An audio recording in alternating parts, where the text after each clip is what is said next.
Okay, so we talk more about this with SACP spokesperson Alex Mashilo, who joins me now in the studio. So Minister Mboweni saying, Mr. Mashilo, that he has political support for these announcements that he's made. How much or how large is that support, do you think? To the extent he has political support, that means the support he has is in the context of divisions.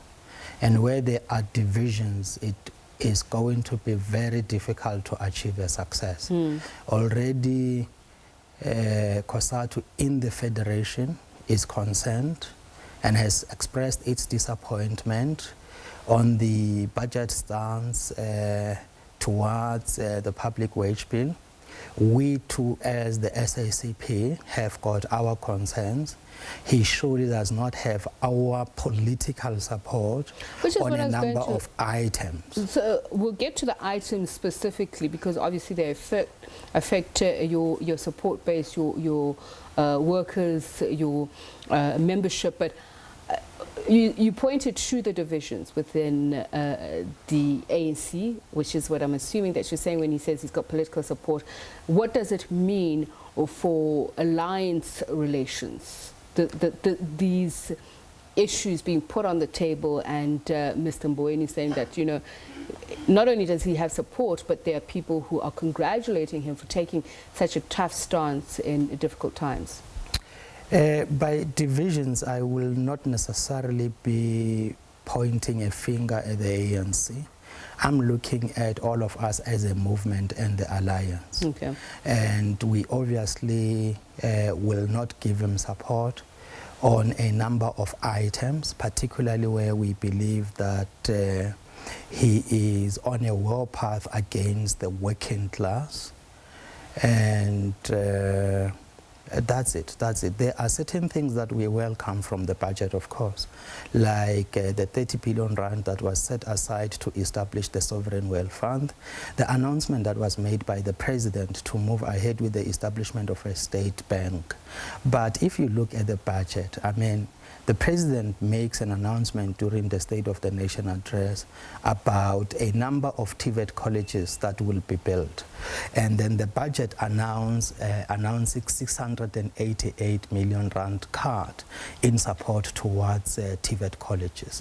There are other cards that are announced in the budget which we think are going to impact negatively on the very same growth projections, because if you want growth, you do need to invest in order to achieve it. But instead of investing in order to achieve that growth, you are cutting your capacity to achieve it. So this budget was molded within the framework of achieving the 0.9% growth this year. If you're not against the Sovereign Wealth Fund, which is to encourage growth, and so that would obviously occur through saving, then why would you not understand government wanting to look at one of its highest expenditure, and that is the wage bill, 34% accounting for that, to try and save money? By the way, I should remind you that the wage bill we are talking about refers to public sector wage bill, and it refers to public entities. And I must remind you that the SABC is a public entity, and that tomorrow you may invite me or a trade union to come and represent you when you have been chopped off, because one way of addressing the problems of the wage bill is to retrench workers. No worker wants to be retrenched, particularly in a society like ours, where a population of approximately 10.4 million active and discouraged work seekers is unemployed. You do not want to add to that unemployment by retrenching workers. No, what we need, what this government was elected for, was to create employment. It was not to create unemployment. Now, I'll go back to the question again, Mr. Mashilo. You support Sovereign Wealth Fund, that 30 billion rand. Where will it come from? It needs a mission statement, and you've already pointed out that as a country, our priority should be creating jobs.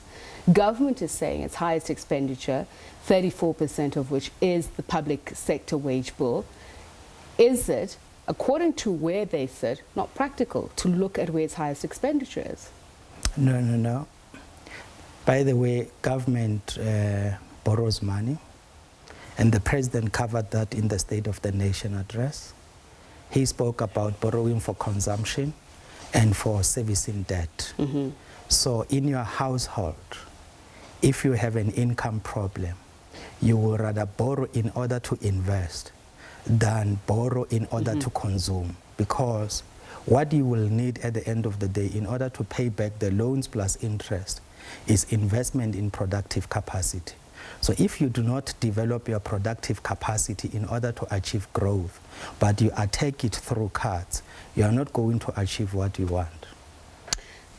Another suggestion that was raised by the minister in his budget last year was that of people taking up early retirement. Up to date, I believe only 4,600 public servants have taken that up. Was that a better solution? What you will find interesting about people who talk about retrenching workers from the public service, workers going on early retirement, you will notice that most of them have passed an early retirement age themselves, and they are not taking early retirement. They are not having any sympathy or empathy for the people they talk about. If you look at somebody who has passed the age of 60 and is driving a campaign for people at the age of 55 to take early retirement, do you think that that person is normally in their brains? Do you think that that person thinks for what will happen to the people he is talking about? So you're accusing the finance minister of not only being insensitive, but you're saying he can't be clear thinking, he can't be normal, as you put it. How old is he? And how old are the people for whom early retirement is proposed? What are your expectations that there won't be a salary increase come the April 1 financial cycle? The president this week approved public sector salary increases for certain categories. So one of the principles of decent work is equal treatment at work. And if you look at some of the categories for whom salary increases were approved, those people are earning very high. They are very high income earners. So you approve salary increases for very high income earners, and you go for people who are earning very low at SABC, in government offices, who are receptionists, who are PAs, who are on the front desk. And by the way, if you look at the budget speech, the Minister of Finance correctly says classrooms are growing, so we are understaffed in terms of teachers. We need police in our communities. We need doctors. We do not have sufficient doctors. But what way forward is put there?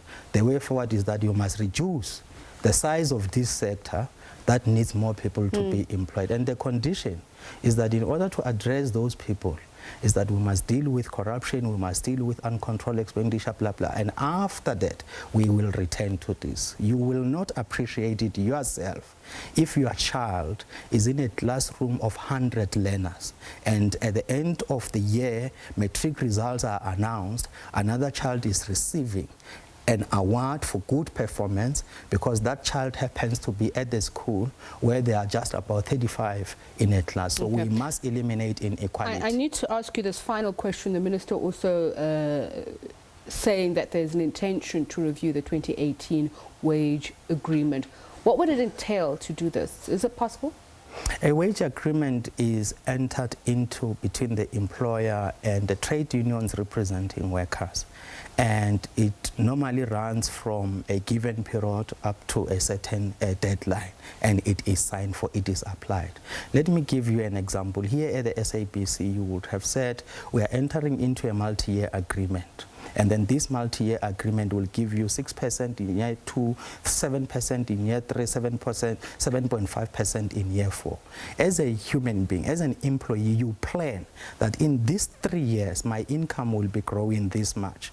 And you buy a house or you do something else, okay? And then when you are supposed to get the adjustment you planned on, here comes the minister who says, no, look, you are not going to receive an adjustment. They are throwing your life into a very difficult situation. And by so doing, they are mobilizing you to fight back against their decision. All right, thank you so much for joining us, SACP spokesperson Alex Mashilo.